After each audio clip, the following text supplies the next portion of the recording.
Hello and welcome to another episode of the Fully Charged Plus podcast, brought to you by My Energy. There you go, got it right at the beginning, like a professional.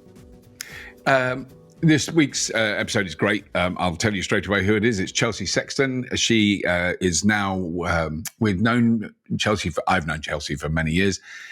She did some presenting for us on the Fully Charged show a couple of years ago. Then she got a proper job. You know, it happens. Sometimes people get proper jobs. So she now works as a senior advisor at the US Department of Energy. And the US Department of Energy is a cabinet-level department of the United States government. And what Chelsea is talking about when she goes to all her meetings, when she attends all her meetings, remotely often, is the advancement of electric vehicle manufacturing, materials supply, battery manufacturing in the United States. An amazing job. And she has government grants to give out, which she will talk about. Government loans, not grants. Sorry, must use the right terminology. Fascinating discussion. Just before we start that, let's quickly mention lovely My Energy people. Basically, this show is in a way featuring two incredible women that I've met in the last 10 years who are really doing a lot to change the world for the better. One is Jordan, who was the co-founder of My Energy, and the other is Chelsea. My Energy is an amazing company, and an amazing success story. You know, it's all well and good starting up a company and then it just sort of ticks over or grinds to a halt. My Energy is doing incredibly well. Please do go and check out their products, because they're going to be launching some exciting new stuff very soon at myenergy.com. And they do supply equipment all over the world. myenergi.com. myenergy.com. I'll just quickly say, in case people haven't heard this before, some of you will have heard this before, but the two devices that I've got in my house that have really changed things for the better. Zappy charger, which I've just been using today because people in the UK will know that I'm recording this on the 11th of July.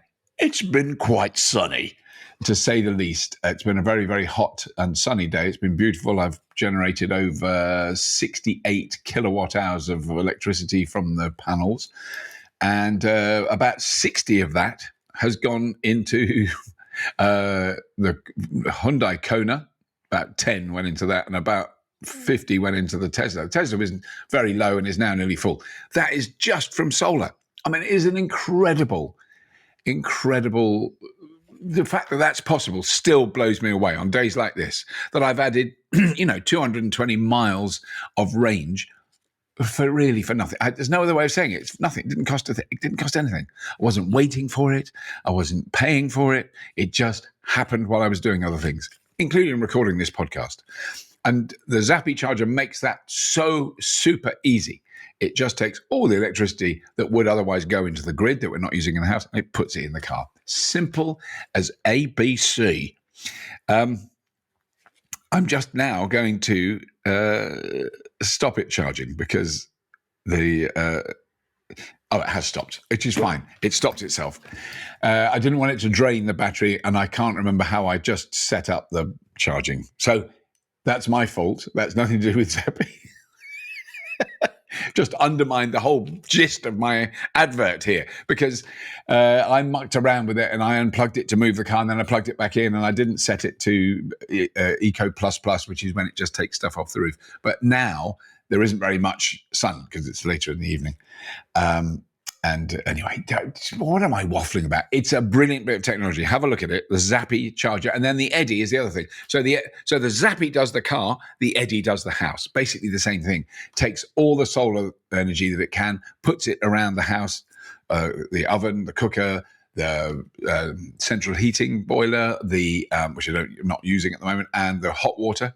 It will just keep filling those until they're full. Basically, if you think of the central heating system we've got is like a heat battery, 40 kilowatt hours of heat that can store. Our Mixergy hot water tank, that's again a kind of heat battery that can store a lot of heat. And our Ever Hot cooker is effectively a heat battery. because it doesn't let a lot of heat out, but it's really hot inside. So the hot plate in the oven really hot, and they're holding on to that heat. Very little. Once it's warm, very little energy going in to keep it going. It's quite interesting that I will be doing a show about all these things on Fully Charged Show very soon, because it is being interesting living with this crazy technology. But all of it is made possible by the use of the Zappi and the Eddy. They're very, very clever. And that's all. I just want to say, check out myenergy.com, because their products are amazing. And they've been incredibly long-term, generous supporters of this podcast. And we really, really appreciate it. So thank you to all the lovely MyEnergy folks. Now let's get on with the show, because I just want to dive straight in.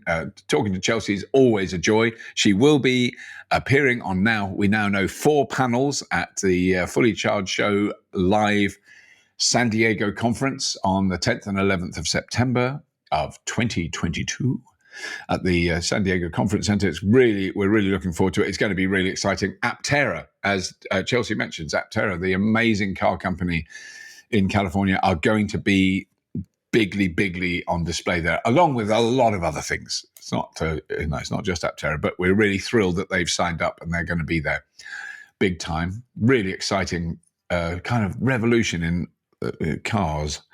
I've just seen a very pretty little bird out on my garden. I don't even know what it is. Oh, very cute. We're very much looking forward to that. We're also going up to Vancouver after the show, which I'll talk about briefly, to arrange for next year's show. So next year we'll be doing San Diego and then Vancouver in 2023, which is just amazingly, what a thrill. I can't tell you how exciting that is. 6 shows we're doing next year. 6 live shows. Okay, I'll list them. If you really must make me do it. Sydney, early March. Amsterdam, mid-March. Where do we do it here? Farnborough, early April. Harrogate, May. San Diego, September. Vancouver, late September next year. That's 6. Is that 6? Have I forgotten anywhere? No, that's it. 1, 2, 3, 4, 5, 6. Yes. Counting was never his strong suit. Anyway, that's it. Let's go over and have a lovely chinwag with the wonderful, fascinating, really well-informed, oh my goodness, she knows a lot of stuff, Chelsea Sexton.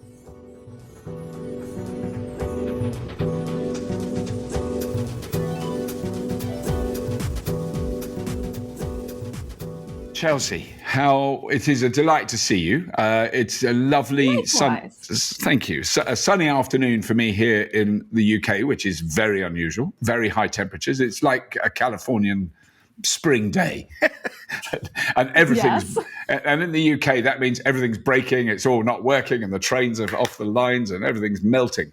We're not very good at it. So, like Los Angeles, when we get rain.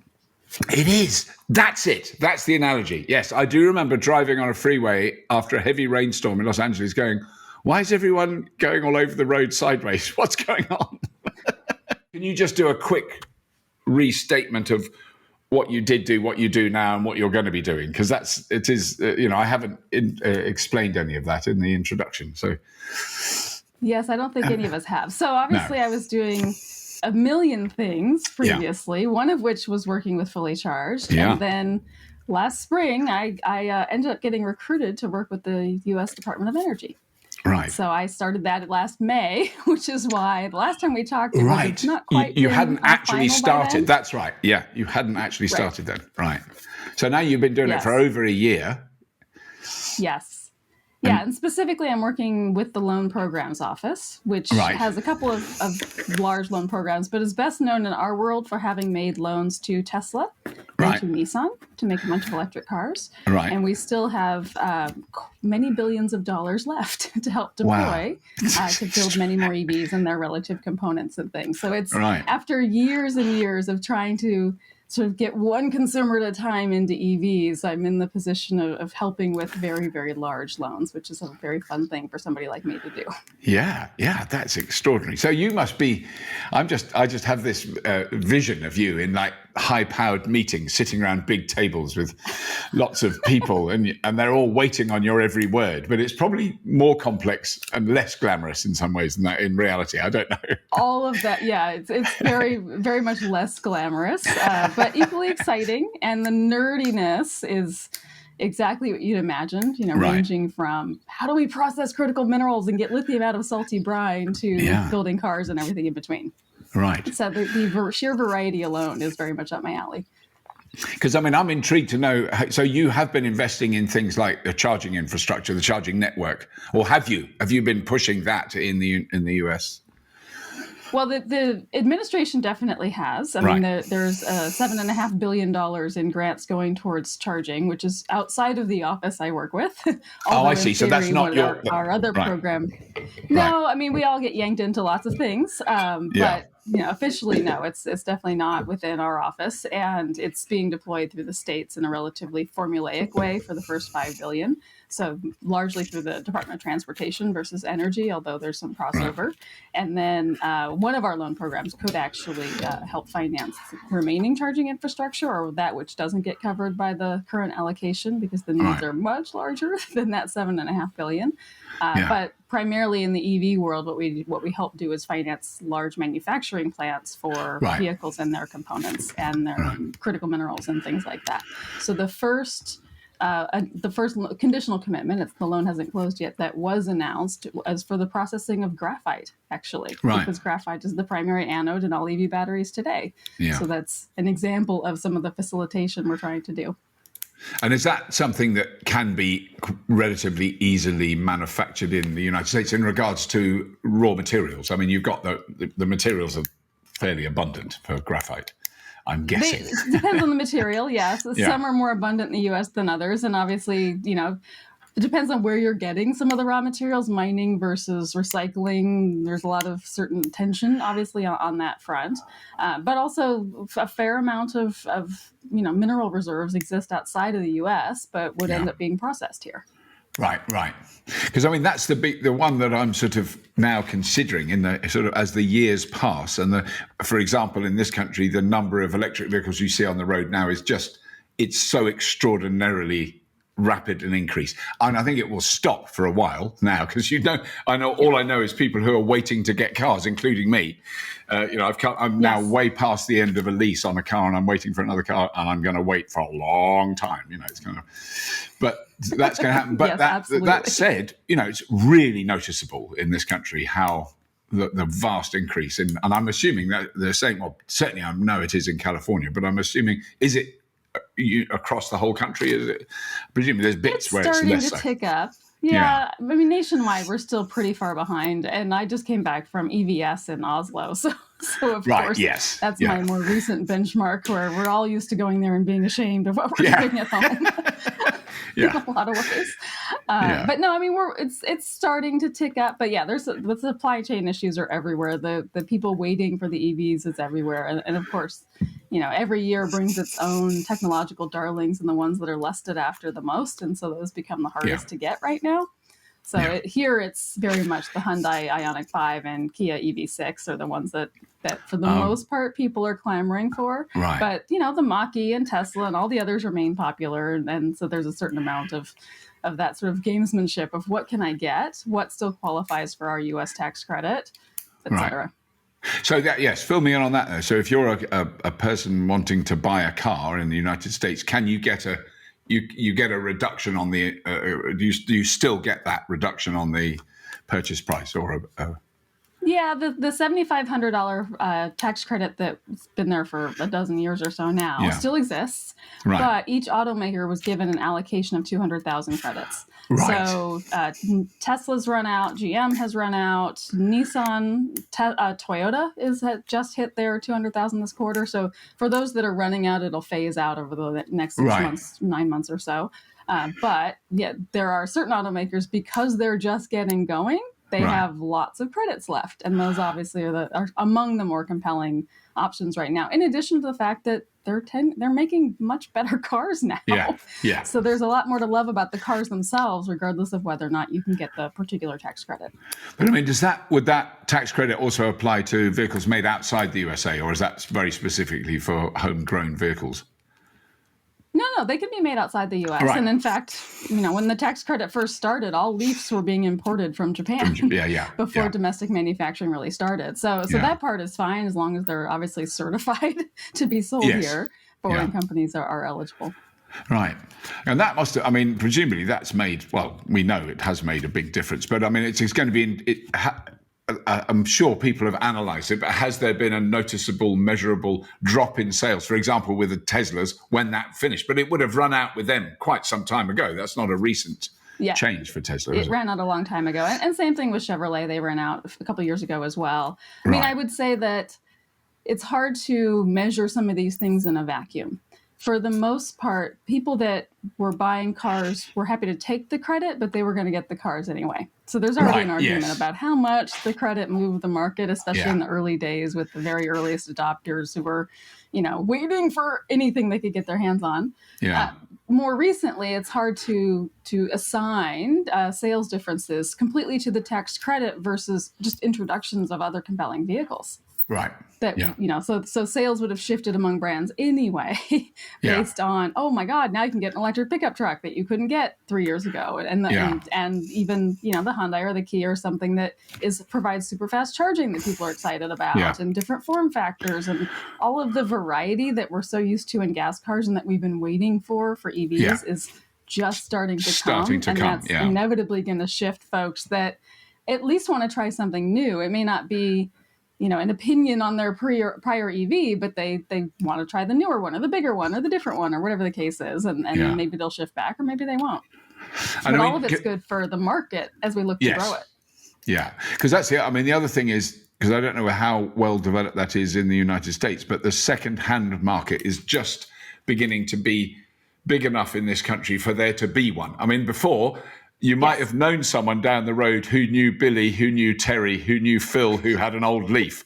And that was the second-hand market. It was so rare and so unusual. Craigslist and Trade Me. And you had to know the right people.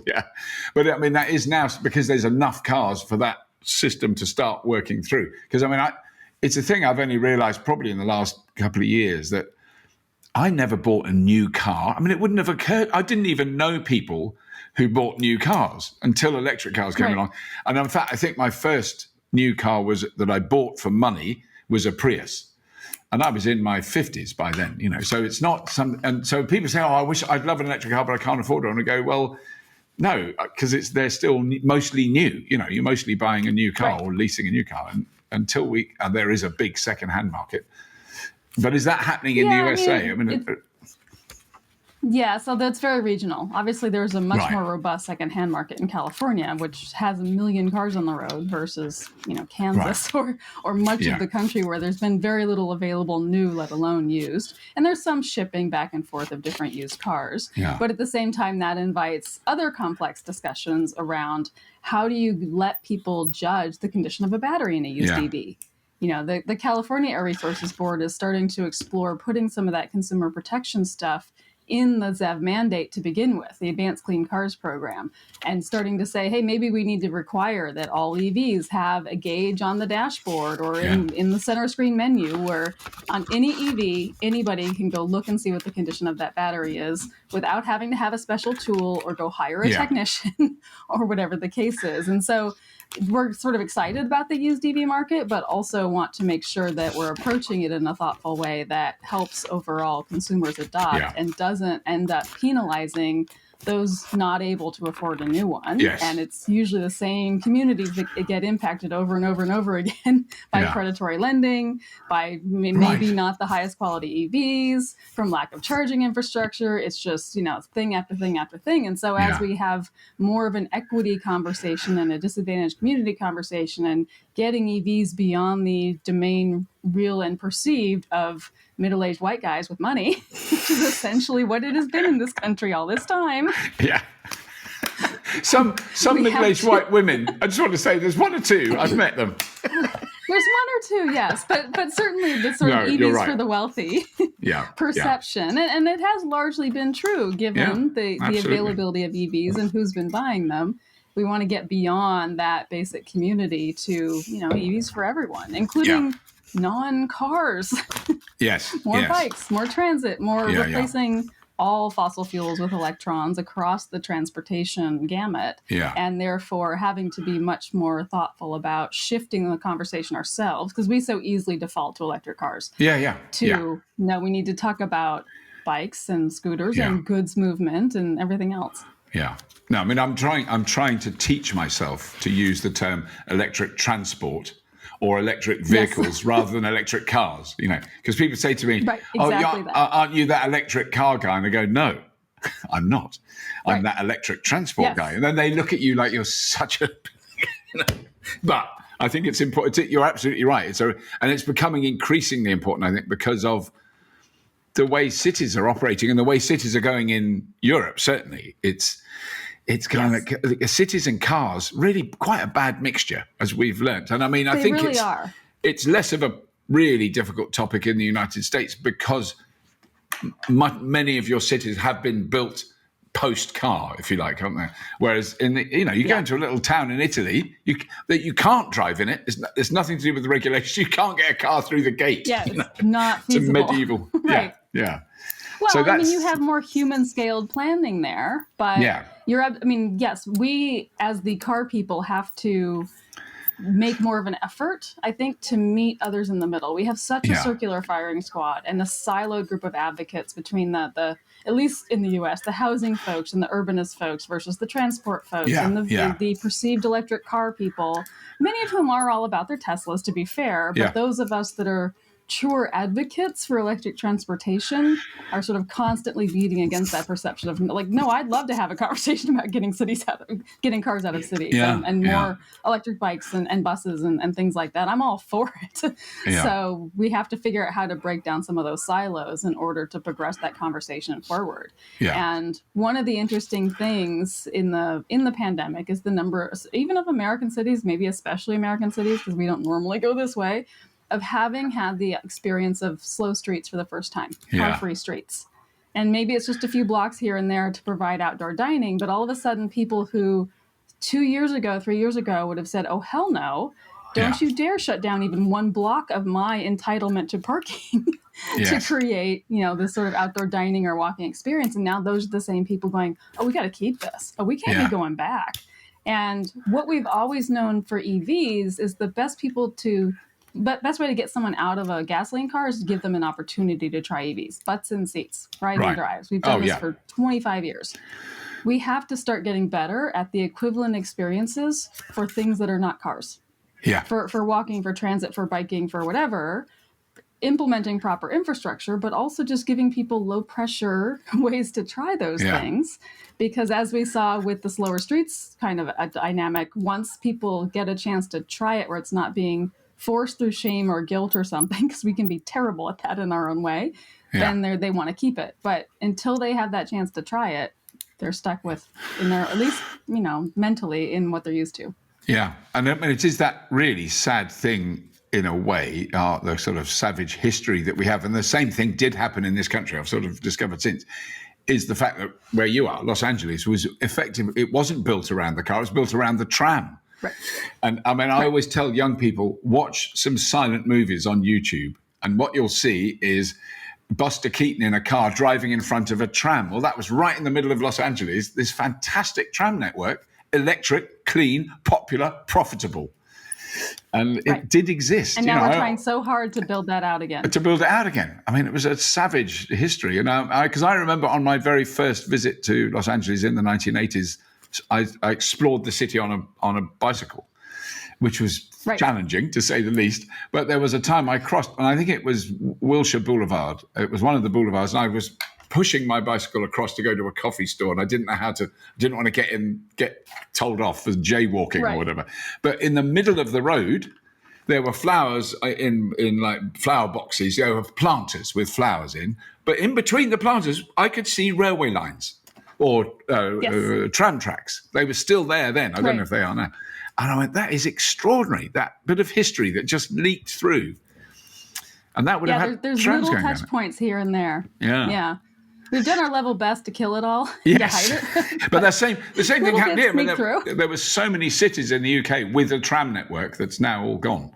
It's just such a shame. Right. And we're spending, in some cities, billions of pounds to put trams back. Well, we certainly are, especially as the Olympics are coming to LA. So there's quite a bit of a push to put on a good show for that. Right. Oh, that'll be good. That'll be good. Because they're in Paris. That's the other city I've been to recently where they're getting ready for the Olympics. I think they're going to be close to 100% electric. I mean, I cycled in Paris. That was the most dangerous city in the world to cycle in. You're just throwing your life away. It's just so risky. Yeah. Now, cycling in Paris, it's fantastic. They've reduced cars down to one track, and it's bikes and people walking, and it's quieter. And most of the cars are electric, and the buses are electric. It's an incredible change they've made there. It really is extraordinary. No, absolutely. And that used to be very car dominated. I was recently in. No, for sure. Well, in Amsterdam too. I mean, there's a long tail of them converting from sort of the 1970s car dynamic to overwhelmingly bikes. And an interesting dynamic some of us Americans experienced recently on the trip to EVS in Stockholm, where sort of the locals and the industry groups taking us around to different charging points and things specifically for apartment buildings.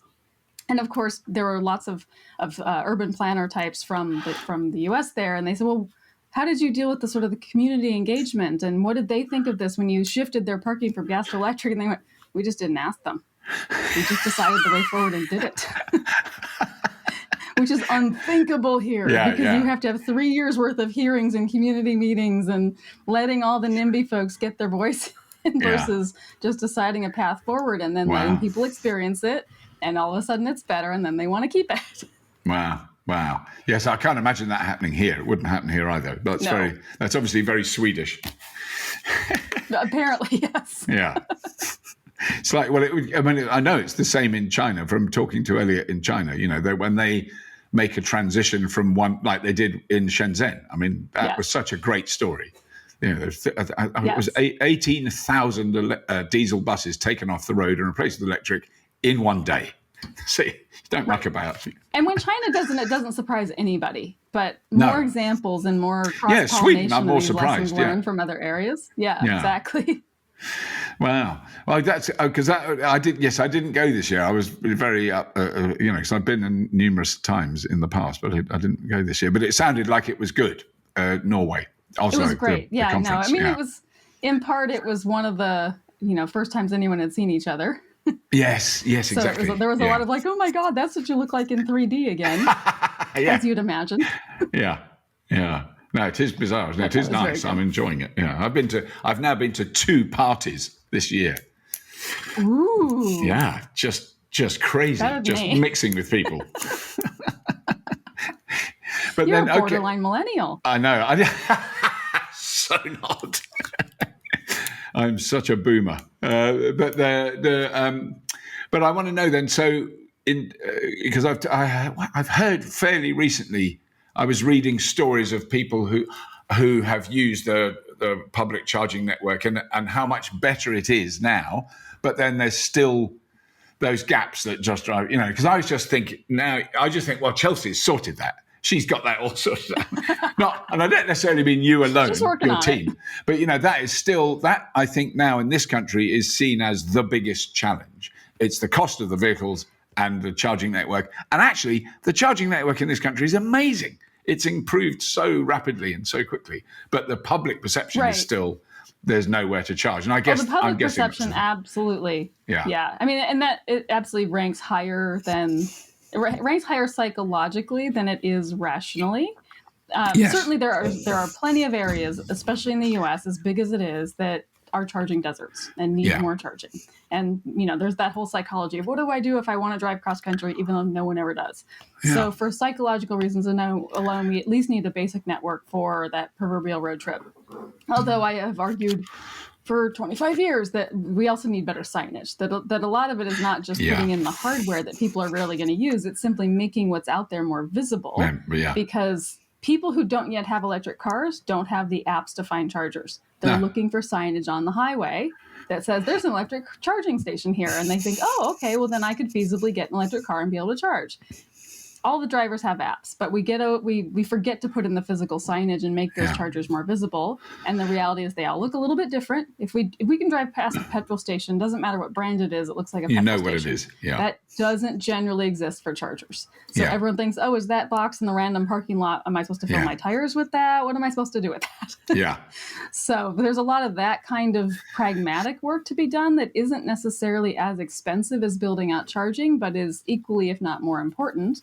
And then adding more charging where the cars are and thinking of it more as foundational day-to-day charging versus commuter versus road trip per se. Yeah. It's more where are the cars and where do they need support for the 95% of what they're doing every day versus focusing entirely on the 5%, which has to happen, but there are other educational and pragmatic ways to deal with that as well. Yeah.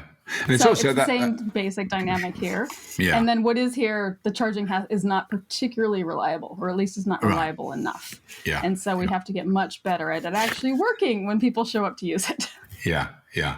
Because I was intrigued by one of the stands, which is not normal for us at all, but one of the stands at Fully Charged Live in the UK recently was the people who facilitate touch to pay technology. So they didn't do chargers, but they did, and they actually work with vending machines, with hotel, with all sorts of people. So where you just touch a card, and their challenge is to get chargers to work, and it's all to do with networking and connectivity and all that stuff. And but it was really interesting that they were there because that's really a business to business thing. But they were so excited to be there. It's not the general public aren't going to know.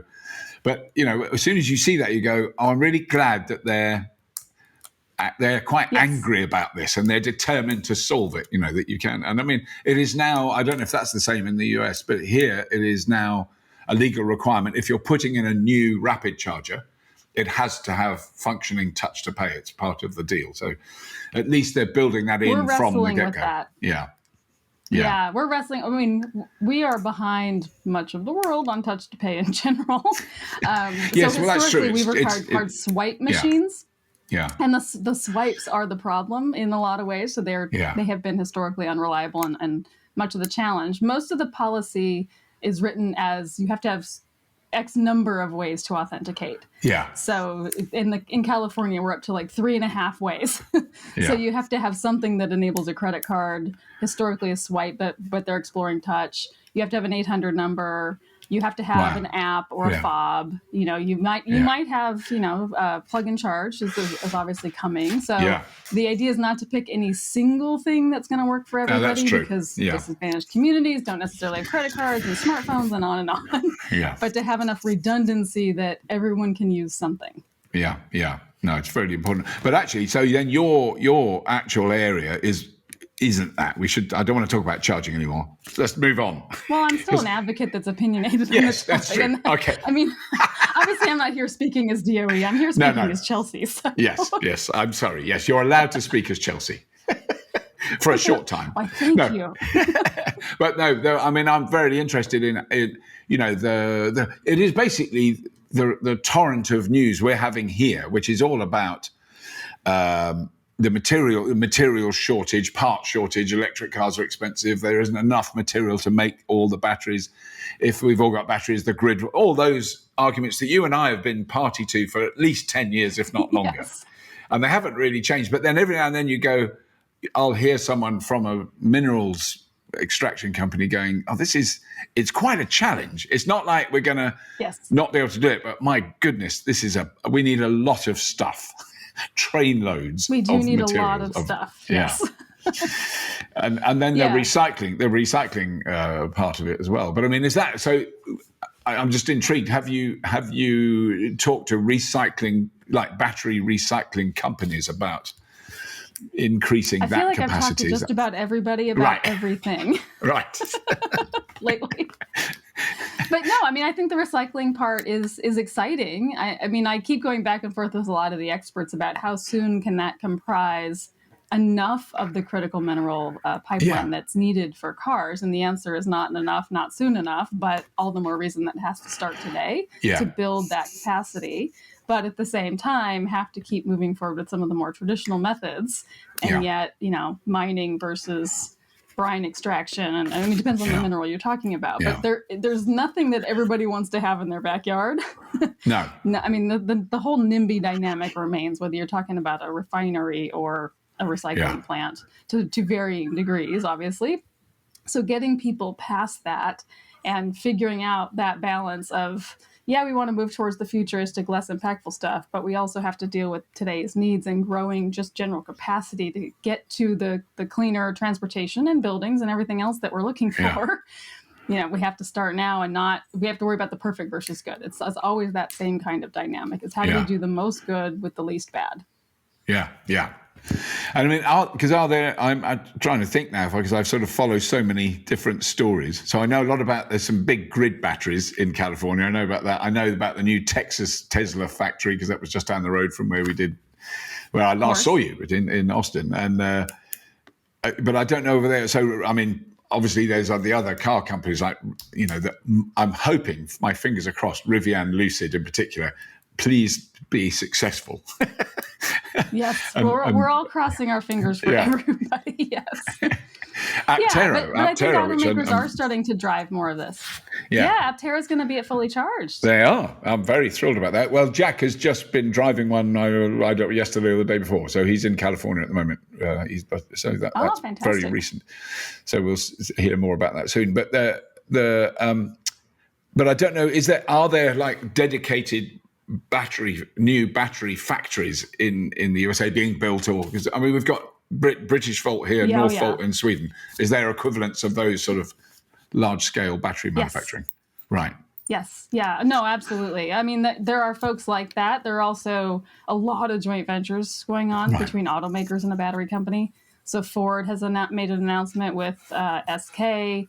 GM with LG. So, certain automakers are pairing up with their partners in part to ensure that they don't have to compete so much with everybody else for some of the more generalized gigafactories. But then, yes, the generalized gigafactories are also happening. So the same kind of map that we're starting to see with all the gigafactories across Europe, there is an equivalent one for the US. And yet we still think, even with all of those plans, which are many hundreds of gigawatt hours in total, that we're still going to be capacity constrained until 2030-ish. Wow. Probably at least. Wow. That's extraordinary, isn't it? And that's without... I mean, and we haven't even really gotten to the point where automakers are really trying to ramp in this country yet. Yeah. No, I mean, I'm assuming that, like the rest of the world, there's still quite a lot of combustion engine manufacturing going on in the USA. It's not... Of course. They haven't stopped. No, there are very few pure EV factories in this country. Yeah. But they're starting to take up more than one shift in an overall factory, and that's how it's going to work. Yeah, because I mean, all the stuff we're hearing about the F-150 Lightning, which is, by my sort of blinkered European view, is why does anyone need a vehicle that big if they're not moving houses or something? But it's been an amazing, from what I can gather, a really big success story for Ford. I mean, it's not been a dud. No. I mean, they're just getting going. I mean, they just started delivering, I think, last month. Did 1,700 or so in the first month, which sounds like nothing relative to Tesla volumes, but all of these things are going to start small and ramp. I mean, but I think it's been catalytic for the conversation about EVs and getting away from the perception of they're always small or slow or can't be work trucks, and the more of those we start to see, even if. Personally, I aspire to something much, much smaller. Yes. It's still very good for the market that they're out there. And certainly, Ford has made what completely appears to be a very compelling offering. Yeah. So all the early reports are very good. And hopefully that, stays that way. But it's important to get more of these major players into the game versus only relying on the smaller folks as much as we may need them to. Yeah. And I mean, I think one of the interesting things with the Ford, which I keep hearing more and more feedback about, is the bi-directional charging. The fact that you can, that you can run, or once you've fitted your house with the correct equipment, it's not sort of automatic, but you can run the house from it, which is something that I've now decided is a critically important part of the electric vehicle, because it completely separates combustion engines from electric cars. It makes them they're just better technology. It doesn't matter about anything else, but that bit that they can be used in use for, instead of 5% of their useful lives, 90% of their useful lives in some form, but might not be transport. And the fact that I just was intrigued by, but I was intrigued by, I saw I attended an online conference, I think last year. I can't remember. And there was a person from Ford, they were just the PR department at Ford, who were explaining how their TV commercial that they showed at the Super Bowl, how people responded to that. And it wasn't the man driving up the roughy track or the woman going shopping. It was the guy when there was a power cut and he turned his house lights back on. And they said that was just an extraordinary response they got from that people wanted that aspect of the vehicle, way more than anything else, which is... Oh, it's definitely become one of the most compelling features. And we've been, the advocates have been sort of nudging toward this for a very long time. Yeah. I mean, even back, 10 years ago almost, I was with a whole bunch of Nissan Leaf drivers in Japan, and the drivers were from around the world, and they were going, we would love to have vehicle the to prove, inverter vehicle box to house that you use in Japan all day long. And Nissan said, no, we just don't see a market in the US or anywhere else for this, and they won't pay for it. Yeah. And yet it's been one of the most compelling features. And whether you live, in our case, on the West Coast where you have wildfires and earthquakes, or on the East Coast with storms and a lot of the central areas of the country. Or Texas where there's snow. Or Texas, I mean, certainly that became, I mean, in some ways, I think that was a useful inflection point in the psychology of folks of, here's yet another massive chunk of the country that is subject to these power cuts. And the psychological option to have that resilience is very compelling to consumers in a way that automakers just didn't notice before. Yeah. No, I mean that is a really exciting development, and that the thing that we've just done here in Europe. I can't say here in Europe anymore. Over there in Europe, but it does include us. Is a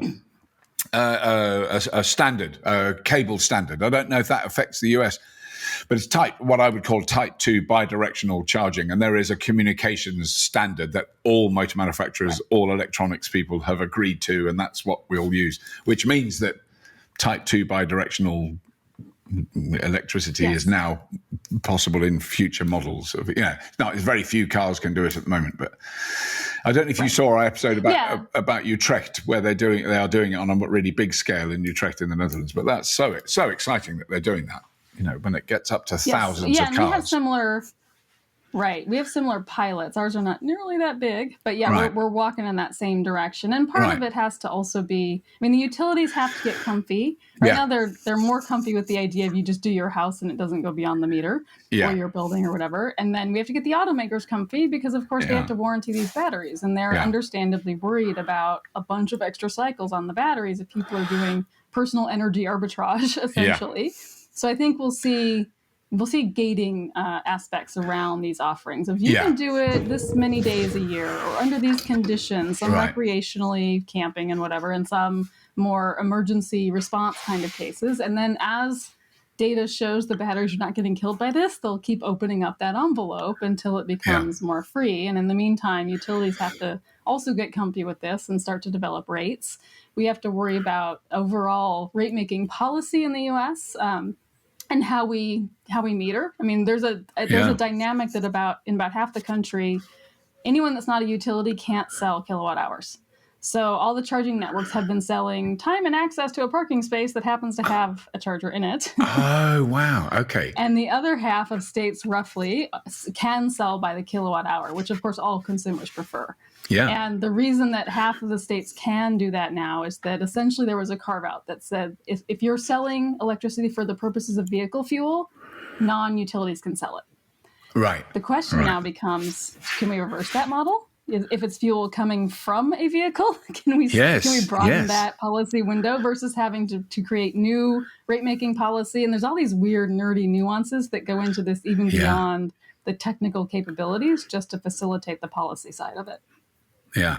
God, I mean, it's so, because it is, I love the aspect of it, the sort of Pandora boxness of electric vehicles as they develop and as we start to understand their capabilities. I mean, it has been, it does throw the entire model that we've all grown up with, which is liquid fuel, refine it, put it in a car, burn it, forget it. That's it. That's the entire complexity of it. And you can tax that fuel. You can legislate to make it what comes out of the tailpipe cleaner. But essentially, it's tiny tweaks. But what we're talking about here is an energy revolution. It completely throws all the systems that we built around. I never blame utility companies or, in fact, the oil industry. That we built the world around that, and now we're going, well, now we can do that. And you're going, oh.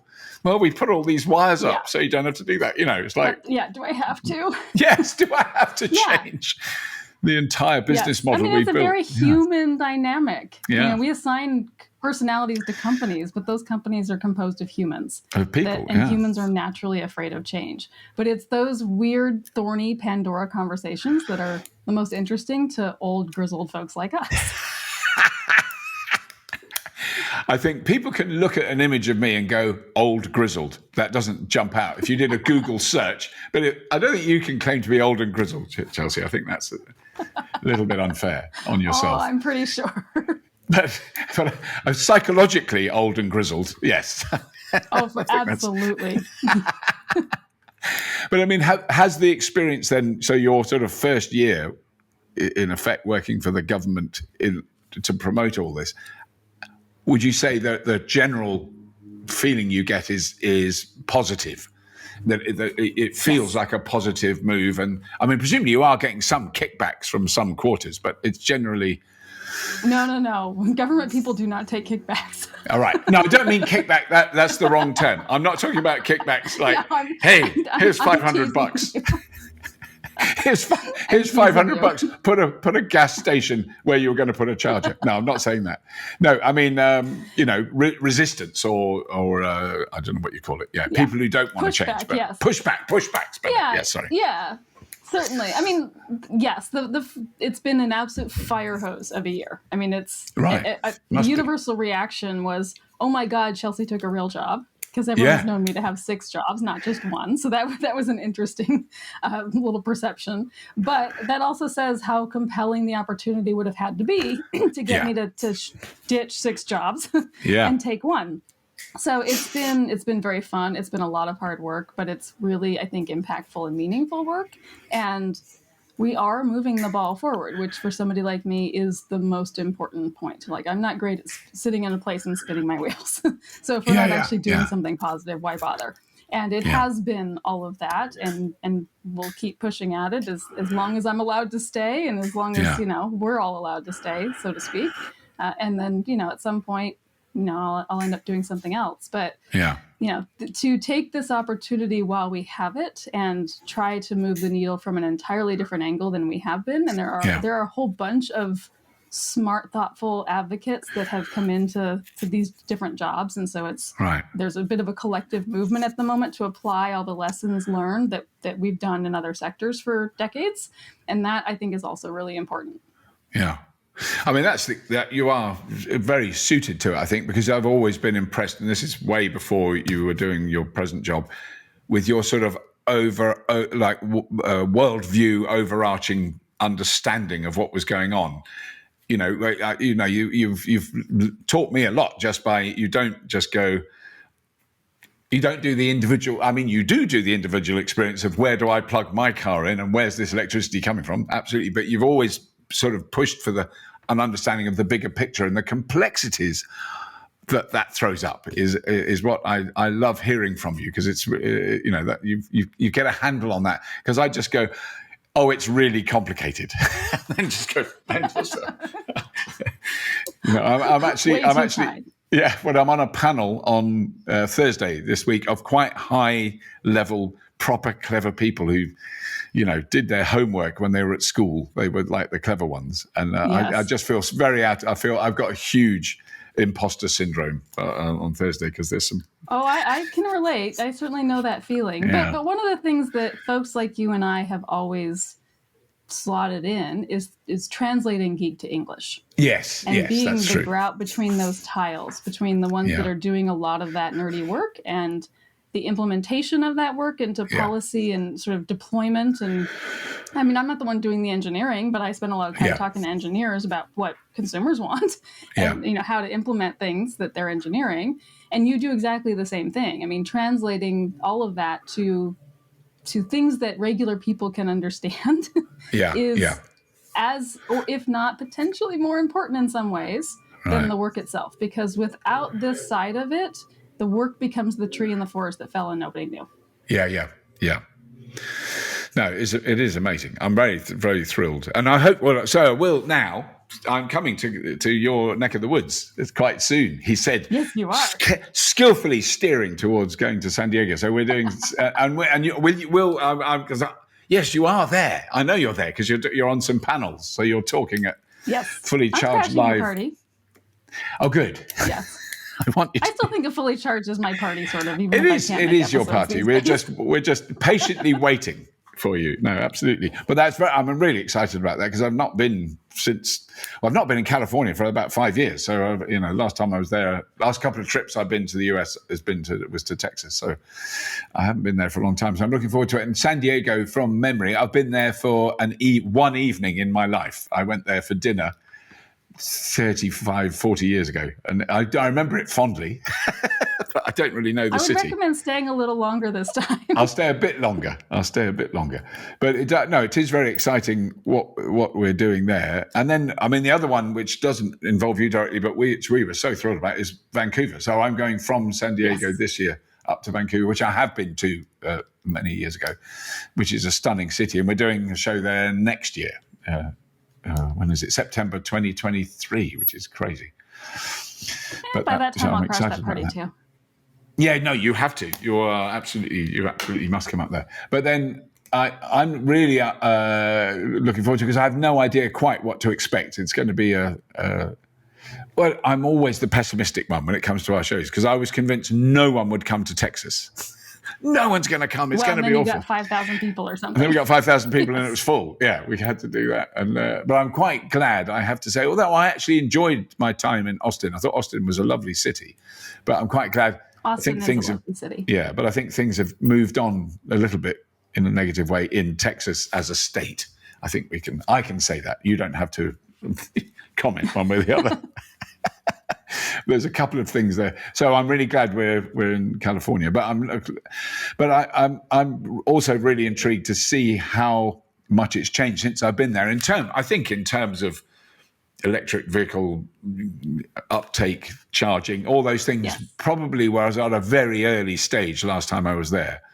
It was. I remember there being a lot of Teslas around. But that's now universal. There are still a lot of Teslas, but there are a lot of other things too. Yeah. Yes. No, I mean, I'm excited for it. I think, on some level, as a lifelong Californian, and I'm so used to hearing like, oh, we're so tired of hearing about California in the rest of the country about EVs. So I'm always excited to get out of California, but at the same time, it is a lovely place to be in September. And it is, I think it will be exciting. And just like at the industrial conference level, this is sort of the first time in a long time folks have seen each other. Yeah. It's a good opportunity to come play with 5,000 of your fellow EV nerds. So I'm excited to go. And But I mean, because the last thing I wanted to ask you, because I must let you go, because I know you need because it's very early morning for you. You've been very good to do all this. But I'm intrigued to know how often are you essentially working from California? Because when you first told us what you were doing, I immediately assumed you'd literally be in a room off the Oval Office.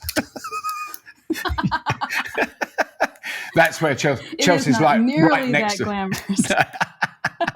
But you're still based in Los Angeles. Then that is your. I am still based in Los Angeles. So, I mean, for the most part, much of the government, or at least the DOE, has been remote for a very long time, and so even those that live there just really started going back to our office in April-ish. Right. So, but there are a bunch of us that just are scattered across the country, and everyone works by teams now. So you just sort of sit on Teams meetings for 12 hours a day or something. Wow. And go from there. Actually, that was part of the opportunity, was you don't have to move in order to help. Right. Yes, because that did sound like quite a challenge. Yeah. But so do you ever go there? Do you ever go to DC, or is that just? I have been there once. We've had one meeting there so far. It's amazing, isn't it? That is, I mean, if you go back even, I mean, this has nothing to do with electric vehicles, but even 20 years ago, if you'd got the same job, you would basically move to DC. I mean, that would be how it would be done. It's extraordinary how that's 100%, changed. yes. Yeah. Well, and it's interesting to watch everyone moving around in the industry right now, in part because fewer and fewer places are requiring you to be there physically. Yeah. So it's funny to go to conferences now, and even if you know the person, you have to double check the badge. Like, where are you working now? Because nobody's in the same place they were 3 years ago. It feels like. No, that is. I've did that recently. I was at an award ceremony in London, and I saw someone I knew, and they were at Renault. You know, I just think them Renault, right. And I've done loads of stuff with them at Renault. They're not with Renault. They're with General Motors now. I didn't. And then they said, I've sent you an email explaining. I went, oh yeah, I did see that. Yeah. No, I know, yeah. But that's people. Yeah. I mean, there's Did we check that? But yeah, no, that does happen a lot. Look, it's been so. I really feel there's thousands of topics we should have touched on. And I can't remember any of them. San Diego in September. San Diego in September. We've mentioned that, yeah, and a lot of exciting. I think there's going to be quite a lot of cars there. Well, the fact that Rivian were at the last show, which was kind of one of their first public outings, was a good sign of things to come. Absolutely. Well, and exciting stuff will show up this time, and some smaller vehicles and smaller, lighter vehicles. I just want to see some of those. Yeah, I just got myself an e-bike. Did you? What have you got? Excited. Yes, I have a rad power bike now. I'm a recent adopter of the electric bike thing. Yeah. Oh, so now I'm on a mission of how many car miles can I replace? Because I was already someone that drives very little, like 2,000 miles in a year. So now I'm on a mission of how many of those miles can I replace with a bike? I think that is fascinating that you know, one of the sort of first advocates of electric vehicles I ever met was you. And you drive, you barely drive. You sort of changed your life so that you're driving less and less and less. That's so, which I think is the best thing in the world. I think that's actually what it should be about. You know, we should drive less, and when we do, it should only be electric. This is probably quite a good, good thing. That's a good thing to end on. Let's wind it up there, Chelsea. I will see you quite soon. I'm very thrilled, and our viewers and many people in the US will see us at Fully Charged Live. San Diego, and I can't remember the dates. 11th and 12th. 11th and 12th of 10th September. 10th and 11th, I think. 10th and 11th. Thank you. I'll be there on the 12th, and there'll be no one there. Just a guy sweeping up. Oh, folks will wait around if they know you'll be there. Okay. Really lovely to talk to you.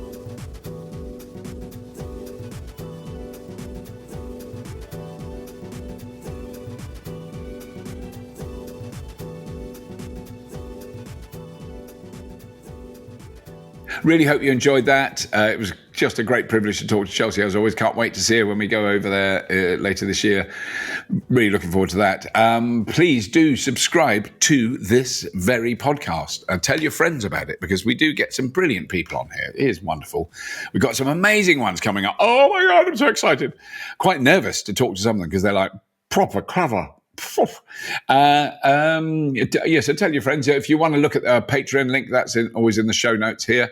We're always hugely grateful to our Patreon supporters. They've been Patreon supporting us for years now. It's amazing. If you're in California and you're coming along to the San Diego show, can't wait to see you there. It's going to be really good fun. And that's it. As always, if you have been, thank you for listening.